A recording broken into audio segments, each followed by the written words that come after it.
ਚੜ੍ਹਦਾ ਸੂਰਜ, ਚੜ੍ਹਦਾ ਸੂਰਜ, ਚੜ੍ਹਦਾ ਸੂਰਜ। ਨਮਸਕਾਰ। ਅੱਜ ਦਾ ਦਿਹਾੜਾ ਤੁਹਾਡਾ ਬਹੁਤ ਸੋਹਣਾ ਜਾਵੇ। ਬਹੁਤ ਸੁਖੀ ਜੀਵਨ ਲਵੋ ਤੁਸੀਂ, ਅਜਿਹੀ ਮੇਰੀ ਮੰਗਲ ਕਾਮਨਾ। ਅੱਜ ਜਿਨ੍ਹਾਂ ਜਾਤਕਾਂ ਦਾ ਜਨਮ ਦਿਨ, ਉਹਨਾਂ ਨੂੰ ਲੱਖ ਲੱਖ ਵਧਾਈ। ਈਸ਼ਵਰ ਉਹਨਾਂ ਦੀ ਹਰ ਤਮੰਨਾ ਪੂਰੀ ਕਰਨ, ਅਜਿਹੀ ਮੇਰੀ ਪ੍ਰਾਰਥਨਾ। ਪ੍ਰਾਰਥਨਾ ਯੁਕਤ ਹੋ ਫਰਿਆਦ ਕਰਦਾ, ਗ੍ਰਹਿਾਂ ਦੀ ਚਾਲ ਵੱਲ ਤੱਕਦੇ ਰਹੋ। ਗ੍ਰਹਿ ਆਪਾਂ ਨੂੰ ਨਿਰੰਤਰ ਪ੍ਰਭਾਵਿਤ ਕਰਦੇ ਆ ਰਹੇ, ਨਿਰੰਤਰ ਪ੍ਰਭਾਵਿਤ ਕਰਦੇ ਆ ਰਹੇ ਗ੍ਰਹਿ ਆਪਾਂ ਨੂੰ। ਇਹਨਾਂ ਦਾ ਪ੍ਰਭਾਵ ਬਹੁਤ ਅਨੂਠਾ ਹੈ, ਇਹਨਾਂ ਦੀ ਸ਼ਾਨ ਬਹੁਤ ਅਨੂਠੀ ਹੈ, ਇਹਨਾਂ ਦੀ ਤਾਕਤ ਬਹੁਤ ਅਨੂਠੀ ਹੈ। ਮੇਰੀ ਗੱਲ ਨੂੰ ਸਮਝਣ ਤੇ ਸਵੀਕਾਰ ਕਰਨ ਦਾ ਪ੍ਰਯਾਸ ਕਰਿਓ। ਆਪਣਾ ਪ੍ਰਯਾਸ ਪੂਰਾ ਹੋ ਜਾਵੇ, ਜ਼ਿੰਦਗੀ ਦੇ ਨਜ਼ਾਰੇ ਆ ਜਾਣ। ਮੈਂ ਤੁਹਾਨੂੰ ਜਿਸ ਚੀਜ਼ ਦੀ ਪ੍ਰਾਪਤੀ ਵਾਸਤੇ ਤੁਸੀਂ ਜੂਝ ਰਹੇ ਹੋ, ਉਸ ਦੀ ਪ੍ਰਾਪਤੀ ਆਸਾਨੀ ਨਾਲ ਕਿਵੇਂ ਹੋ ਸਕਦੀ ਹੈ, ਜਨਮ ਕੁੰਡਲੀ 'ਚ ਪਏ ਉਸ ਖਜ਼ਾਨੇ ਦੀ ਚਾਬੀ ਦੇ ਦੇਣਾ ਚਾਹੁੰਦਾ ਹਾਂ। ਮੈਂ ਪਹਿਲੇ ਲਗਨੇਸ਼ ਦੀ ਗੱਲ ਕੀਤੀ, ਯਸ਼ ਮਾਨ ਕੀਰਤੀ। ਫਿਰ ਪਰਿਵਾਰ ਦੀ ਧਨੇਸ਼ ਦੀ ਗੱਲ ਕੀਤੀ। ਉਸ ਤਿਜੋਰੀ ਦੀ ਚਾਬੀ ਦੀ ਗੱਲ ਕੀਤੀ, ਜਿਹਨੂੰ ਲਾਉਣ ਵਾਸਤੇ ਤੁਹਾਨੂੰ ਸਾਲਾਂ ਸਾਲ ਹੋ ਗਏ। ਫਿਰ ਉਸ ਦੀ ਰੱਖਿਆ ਦੀ ਗੱਲ ਕੀਤੀ। ਫਿਰ ਉਹ ਪ੍ਰਾਪਰਟੀ ਜਿਸ ਨੂੰ ਤੁਸੀਂ ਝਾਤੀਆਂ ਮਾਰਦੇ ਰਹਿੰਦੇ, ਪੈਤ੍ਰਿਕ ਪ੍ਰਾਪਰਟੀ ਜਿਹੜੀ ਤੁਹਾਨੂੰ ਮਿਲ ਨਹੀਂ ਸਕੀ, ਉਸ ਦੀ ਪ੍ਰਾਪਤੀ ਦੀ ਗੱਲ ਕੀਤੀ। ਅੱਜ ਮੈਂ ਵਿਸ਼ੇਸ਼ ਤੌਰ ਤੇ ਉਸ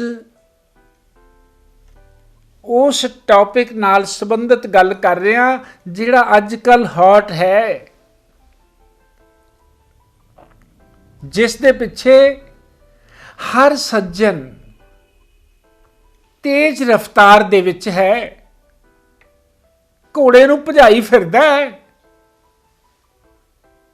ਉਹ ਘੋੜਾ ਤੁਹਾਨੂੰ ਮੁਕਾਮ ਤੇ ਲੈ ਕੇ ਵੀ ਜਾਊ ਕਿ ਨਹੀਂ, ਉਸ ਬਾਰੇ ਤੁਸੀਂ ਸੋਚਿਆ ਹੀ ਨਹੀਂ ਹੈ, ਵੇਖਿਆ ਹੀ ਨਹੀਂ ਹੈ। ਤੁਸੀਂ ਆਪਣੀ ਦਿਮਾਗੀ ਦੌੜ ਦੇ ਨਾਲ ਚੱਲ ਰਹੇ ਹੋ। ਤੁਸੀਂ ਉਸ ਗ੍ਰਹਿ ਨੂੰ ਨਹੀਂ ਤੱਕ ਰਹੇ, ਜਿਸ ਗ੍ਰਹਿ ਨੇ ਤੁਹਾਨੂੰ ਉਸ ਘੋੜੇ ਤੇ ਬਿਠਾਉਣਾ ਹੈ, ਜਿਸ ਦੀ ਰਫ਼ਤਾਰ ਬਿਜਲੀ ਦੀਆਂ ਤਰੰਗਾਂ ਵਾਂਗ ਹੋਵੇ। ਤੱਕ ਨਹੀਂ ਰਹੇ ਤੁਸੀਂ ਆਪਣੇ ਹੀ ਘੋੜੇ ਦੀ ਲਗਾਮ ਨੂੰ ਖਿੱਚੀ ਫਿਰਦੇ ਹੋ। ਮੈਂ ਕਿਸ ਚੀਜ਼ ਦੀ ਗੱਲ ਕਰ ਰਿਹਾ? ਮੈਂ ਸ਼ੋਹਰਤ ਦੀ ਗੱਲ ਕਰ ਰਿਹਾ, ਮੈਂ ਕਰਮ ਦੀ ਗੱਲ ਕਰ ਰਿਹਾ, ਮੈਂ ਸਿੰਘਾਸਨ ਦੀ ਗੱਲ ਕਰ ਰਿਹਾ। ਤੁਸੀਂ ਸਿੰਘਾਸਨ ਦੀ ਪ੍ਰਾਪਤੀ ਵਾਸਤੇ ਫਿਰਦੇ ਹੋ। ਤੁਸੀਂ ਚਾਹਤ ਰੱਖਦੇ ਹੋ ਕਿ ਤੁਸੀਂ ਸਿੰਘਾਸਨ ਗ੍ਰਹਿਣ ਕਰ ਸਕੋ। ਤੁਸੀਂ ਚਾਹਤ ਰੱਖਦੇ ਹੋ ਕਿ ਲਗਾਮ ਤੁਹਾਡੇ ਹੱਥ ਵਿੱਚ ਆ ਜਾਵੇ। ਤੁਸੀਂ ਚਾਹਤ ਰੱਖਦੇ ਹੋ ਸਿੰਘਾਸਨ ਤੇ ਤੁਸੀਂ ਬੈਠ ਸਕੋ, ਤੁਸੀਂ ਸੈਲਿਊਟਸ ਦੇ ਕਾਬਿਲ ਬਣ ਸਕੋ, ਤੁਸੀਂ ਆਸਾਨੀ ਦੇ ਨਾਲ ਉਸ ਦੀ ਪ੍ਰਾਪਤੀ ਕਰ ਸਕੋ। ਤਾਂ ਤੁਸੀਂ ਵੇਖਣਾ ਕੀ ਹੈ? ਤੁਸੀਂ ਆਪਣੇ ਕਰਮ ਸਥਾਨ ਨੂੰ ਤੱਕੋ, ਆਪਣੀ ਜਨਮ ਕੁੰਡਲੀ ਦੇ ਵਿੱਚ 10ਵੇਂ ਘਰ ਨੂੰ ਤੱਕੋ, ਦਸ਼ਮੇਸ਼ ਨੂੰ ਤੱਕੋ। ਕਿੱਥੇ ਪਿਆ ਹੈ ਉਹ? ਅੱਜ ਮੈਂ ਵਿਸ਼ੇਸ਼ ਇਸ ਗੱਲ ਬਾਰੇ ਦੱਸਣਾ ਚਾਹੁੰਦਾ ਹਾਂ। ਅਜੇ ਵੀ ਤੁਹਾਡੇ ਕੋਲ ਜ਼ਿੰਦਗੀ ਦੇ ਪੂਰਨ ਯੋਗ ਅਵਸਥਾ ਵਿੱਚ ਜਾਣ ਦੇ ਸਮੇਂ ਹਨ। ਅੱਜ ਦਾ ਸਮਾਂ ਬਹੁਤ ਮਹੱਤਵਪੂਰਨ। ਜੇ ਤੁਸੀਂ ਅੱਜ ਦਸ਼ਮੇਸ਼ ਦੀ ਪੂਜਾ ਕਰ ਲਈ, 10ਵੇਂ ਜਨਮ ਕੁੰਡਲੀ ਦੇ 10ਵੇਂ ਘਰ ਦੇ ਮਾਲਕ ਦੀ ਪੂਜਾ ਕਰ ਲਈ, ਉਸ ਦੇ ਮਾਲਕ ਦੇ ਨਾਲ ਸੰਬੰਧਿਤ ਵਸਤਾਂ ਦਾ ਦਾਨ ਪੁੰਨ ਵਿਧੀਆਂ ਕਰ ਲਈਆਂ, ਸਿੰਘਾਸਨ ਤੁਹਾਡਾ ਹੋ ਜਾਣਾ ਹੈ। ਗ੍ਰਹਿਆਂ ਦੀ ਚਾਲ ਹੈ। ਤੁਸੀਂ ਜੇ ਵੇਖਿਆ ਬਹੁਤ ਦੌੜ ਦੇ ਵਿੱਚ ਚੱਲ ਰਹੇ ਹੋ ਤੇ ਗ੍ਰਹਿ 10ਵੇਂ ਘਰ ਦਾ ਮਾਲਕ ਗ੍ਰਹਿ ਅਸਤ ਹੈ, ਵਕਰੀ ਹੈ, ਉਸ ਤੇ ਮਾੜੇ ਗ੍ਰਹਿ ਦੀ ਨਿਗਾਹ ਹੈ। ਤੁਹਾਡਾ ਜ਼ੋਰ ਚੱਲਣਾ ਨਹੀਂ ਹੈ ਜਦੋਂ ਤੱਕ ਉਸ ਨੂੰ ਤੁਸੀਂ ਉਦੇ ਨਹੀਂ ਕਰ ਲੈਂਦੇ। 10ਵੇਂ ਘਰ ਦਾ ਮਾਲਕ ਗ੍ਰਹਿ 6ਵੇਂ ਘਰ ਦੇ ਵਿੱਚ ਸ਼ਤਰੂਆਂ ਦੇ ਅੜਿੱਕੇ ਚੜਿਆ ਹੋਇਆ ਹੈ। ਤੁਸੀਂ ਸਿੰਘਾਸਨ ਕਿਵੇਂ ਗ੍ਰਹਿਣ ਕਰ ਸਕੋਗੇ? 10ਵੇਂ ਘਰ ਦਾ ਮਾਲਕ ਗ੍ਰਹਿ 8ਵੇਂ ਘਰ ਦੇ ਵਿੱਚ ਤੁਹਾਨੂੰ ਡੁਬੋਣ ਵਾਲੀ ਜਗ੍ਹਾ ਤੇ ਪਿਆ, ਕਿਵੇਂ ਸਿੰਘਾਸਨ ਗ੍ਰਹਿਣ ਹੋਵੇਗਾ? 10ਵੇਂ ਘਰ ਦਾ ਮਾਲਕ ਗ੍ਰਹਿ 12ਵੇਂ ਘਰ ਵਿੱਚ ਉਚਾਈਆਂ ਮਿਲ ਸਕਦੀਆਂ ਹਨ, ਪਰ ਪਵਿੱਤਰਤਾ ਦੀ ਲੋੜ ਹੈ। ਉਸ ਸਿੰਘਾਸਨ ਨੂੰ ਸਜਾਉਣ ਵਾਸਤੇ, ਉਸ ਤੇ ਬੈਠਣ ਵਾਸਤੇ, ਉਸ ਤੇ ਹਕੂਮਤ ਕਰਨ ਵਾਸਤੇ, ਸੈਲਿਊਟਸ ਦੀ ਪ੍ਰਾਪਤੀ ਵਾਸਤੇ 10ਵੇਂ ਘਰ ਦਾ ਮਾਲਕ ਗ੍ਰਹਿ ਵੇਖੋ ਕਿੱਥੇ ਹੈ। ਫਿਰ ਅਟਲ ਵਿਸ਼ਵਾਸ ਦੇ ਨਾਲ ਤੁਸੀਂ ਆਪਣੇ ਆਪ ਦੇ ਵਿੱਚ ਹੀ ਇੱਕ ਹੌਸਲਾ ਬੁਲੰਦੀ ਦਾ ਨਾਅਰਾ ਲੈ ਕੇ ਚੱਲ ਪਵੋਗੇ। ਤੁਸੀਂ ਦੋ ਗੱਲਾਂ ਵੇਖਣੀਆਂ ਹਨ। ਤੁਸੀਂ ਆਪਣੀ ਜਨਮ ਕੁੰਡਲੀ ਦੇ ਵਿੱਚ ਇਸ ਘਰ ਨੂੰ ਤੱਕਣਾ ਹੈ ਤੇ ਇਸ ਦੇ ਮਾਲਕ ਨੂੰ ਤੱਕਣਾ ਹੈ। ਕਿੱਥੇ ਹੈ? ਜਨਮ ਕੁੰਡਲੀ ਦੇ 12 ਘਰਾਂ 'ਚ ਕਿੱਥੇ ਪਿਆ ਉਹ? ਉਸ ਤੋਂ ਹਟ ਕੇ ਕੀ ਹੈ? ਫਿਰ ਉਸ ਘਰ ਤੇ, ਉਸ ਗ੍ਰਹਿ ਤੇ, ਉਸ ਘਰ ਦੇ ਵਿੱਚ ਕਿਸ ਮਾੜੇ ਜਾਂ ਚੰਗੇ ਗ੍ਰਹਿ ਦੀ ਨਿਗਾਹ? ਮੈਂ ਬਹੁਤ ਵਿਸਤਾਰ ਵਿੱਚ ਤੁਹਾਨੂੰ ਦੱਸਣ ਦਾ ਪ੍ਰਯਾਸ ਇਸ ਲਈ ਨਹੀਂ ਕਰਾਂਗਾ ਕਿਉਂਕਿ ਅੱਜ ਦਾ ਦਿਹਾੜਾ ਮਹੱਤਵਪੂਰਨ ਹੈ। ਤੁਸੀਂ 10ਵੇਂ ਘਰ ਦੇ ਮਾਲਕ ਗ੍ਰਹਿ ਜੇ ਤੁਹਾਡਾ ਲਗਨ ਵਿੱਚ ਪਿਆ, ਬਸ ਸਮਝੋ ਬੱਲੇ ਬੱਲੇ।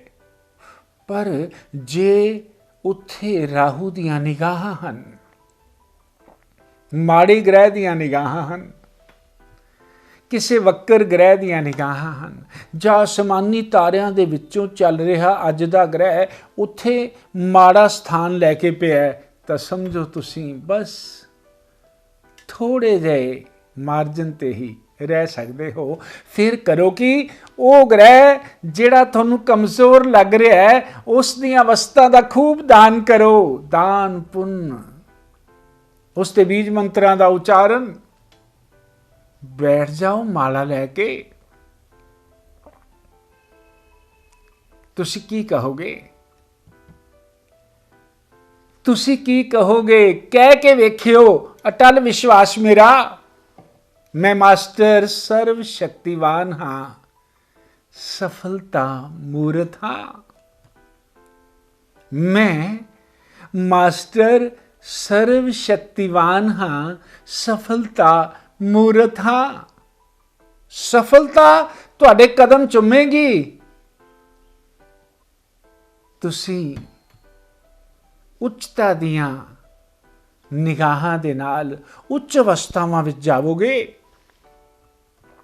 ਤੁਸੀਂ ਉਸ ਘੋੜੇ ਤੇ ਸਵਾਰ ਹੋ ਸਕਦੇ ਹੋ ਜਿਹੜਾ ਰਾਜਸੀ ਠਾਠ ਦਾ ਹੋਵੇ। ਮੇਰੀਆਂ ਗੱਲਾਂ, ਮੇਰੇ ਉਪਰਾਲੇ ਬਹੁਤ ਛੋਟੇ ਛੋਟੇ, ਦਿਲੋਂ ਕਰਕੇ ਵੇਖਿਓ।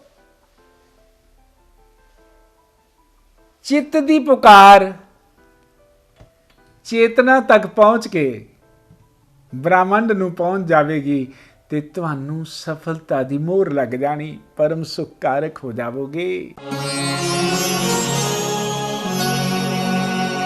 ਅੱਜ ਜਿਨ੍ਹਾਂ ਜਾਤਕਾਂ ਦਾ ਜਨਮ ਦਿਨ, ਉਹਨਾਂ ਨੂੰ ਲੱਖ ਲੱਖ ਵਧਾਈ।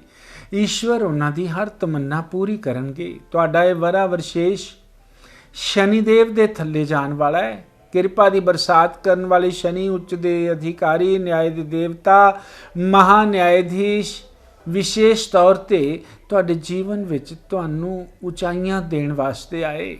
ਓਮ ਸ਼ਮ ਸ਼ਨਿਚਰਾਏ ਨਮः। ਇਸ ਮੰਤਰ ਦਾ ਜਾਪ, ਬਸ ਇੰਨੇ ਮੰਤਰ ਦੇ ਨਾਲ ਹੀ ਤੁਹਾਡੀ ਜ਼ਿੰਦਗੀ ਦਾ ਸਫ਼ਰ ਉਚਾਈ ਵੱਲ ਤੁਰ ਪਵੇਗਾ, ਪਰਮ ਸੁਖੀ ਹੋ ਜਾਵੋਗੇ।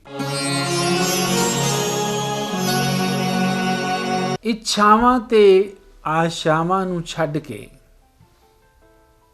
ਇੱਛਾਵਾਂ ਤੇ ਆਸ਼ਾਵਾਂ ਨੂੰ ਛੱਡ ਕੇ ਜੇ ਆਪਾਂ ਤੁਰ ਪਈਏ, ਫਿਰ ਇੱਛਿਤ ਵਸਤੂਆਂ ਤੁਹਾਡਾ ਪਿੱਛਾ ਕਰਨਗੀਆਂ। ਆਪਾਂ ਕੀ ਕਰਦੇ ਹਾਂ? ਆਪਾਂ ਤਾਂ ਇੱਛਾਵਾਂ ਦੇ ਨਾਲ ਘੁਲੀ ਜਾਂਦੇ ਹਾਂ। ਬਸ ਇੱਛਾ ਤੇ ਆਸ਼ਾ ਦੋਨਾਂ ਨੂੰ ਛੱਡ ਕੇ ਈਸ਼ਵਰ ਦੇ ਧਿਆਨ ਵਿੱਚ ਡੁੱਬ ਜਾਓ। ਇੱਛਿਤ ਵਸਤੂਆਂ ਤੁਹਾਡਾ ਪਿੱਛਾ ਕਰਨਗੀਆਂ, ਪਰਮ ਸੁਖਕਾਰੀ ਹੋ ਜਾਵੋਗੇ। ਅੱਜ ਦਾ ਦਿਹਾੜਾ ਮੰਗਲਮੈ ਸ਼ਬਦਾਂ ਦੇ ਨਾਲ ਅੱਜ ਦਾ ਰਾਸ਼ੀਫਲ। ਮੇਖ ਰਾਸ਼ੀ ਦੇ ਸੱਜਣੋਂ ਵਿਸ਼ੇਸ਼ ਕਿਰਪਾ ਦੇ ਕਾਰਕ ਬਣੋਗੇ। ਬ੍ਰਿਖ ਰਾਸ਼ੀ ਦੇ ਸੱਜਣਾਂ ਨੂੰ ਪੀੜਾਂ ਘੇਰ ਸਕਦੀਆਂ। ਮਿਥੁਨ ਰਾਸ਼ੀ ਦੇ ਸੱਜਣ ਛੋਟੀ ਜਿਹੀ ਯਾਤਰਾ ਕਰਨਗੇ। ਕਰਕ ਰਾਸ਼ੀ ਦੇ ਸੱਜਣਾਂ ਨੂੰ ਪਿਆਰ ਦੇ ਵਿੱਚ ਬਹੁਤ ਵੱਡਾ ਧੋਖਾ। ਸਿੰਘ ਰਾਸ਼ੀ ਦੇ ਸੱਜਣੋਂ ਅੱਜ ਤੁਹਾਨੂੰ ਮਨ ਵਾਂਛਿਤ ਫਲ ਮਿਲਣ ਵਾਲਾ ਹੈ।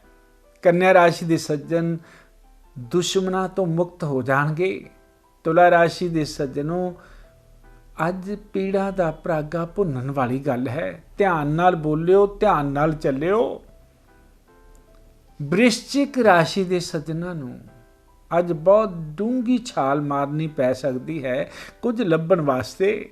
ਧਨੁ ਰਾਸ਼ੀ ਦੇ ਸੱਜਣ ਅੱਜ ਵਿਸ਼ੇਸ਼ ਕਿਰਪਾ ਦੇ ਕਾਰਕ ਬਣਨਗੇ। ਮਕਰ ਰਾਸ਼ੀ ਦੇ ਸੱਜਣਾਂ ਨੂੰ ਪਿਆਰ ਦੀਆਂ ਰਾਹਾਂ ਤੇ ਫੁੱਲਾਂ ਦੇ ਯੋਗ। ਕੁੰਭ ਰਾਸ਼ੀ ਦੇ ਸੱਜਣੋਂ ਪੀੜਾਂ ਘੇਰ ਸਕਦੀਆਂ। ਮੀਨ ਰਾਸ਼ੀ ਦੇ ਸੱਜਣ ਵਿਸ਼ੇਸ਼ ਕਿਰਪਾ ਦੇ ਕਾਰਕ ਬਣਨਗੇ। ਨਮਸਕਾਰ। ਚੜ੍ਹਦਾ ਸੂਰਜ ਪ੍ਰੋਗਰਾਮ ਨੂੰ ਤੁਸੀਂ ਵੇਖ ਸਕਦੇ ਹੋ ਸਾਡੇ YouTube ਚੈਨਲ ਐਸਟ੍ਰੋ ਸ਼ੋ ਬਾਈ ਕਮਲਦੀਪ ਤੇ। ਨਾਲ ਹੀ ਚੈਨਲ ਨੂੰ ਲਾਈਕ ਤੇ ਸਬਸਕ੍ਰਾਈਬ ਕਰਨਾ ਨਾ ਭੁੱਲੋ। ज्योतिष सम्राट कमलदेव जी, 41 अमन पार्क, सामने चुंगी, फिरोजपुर रोड, लुधियाना।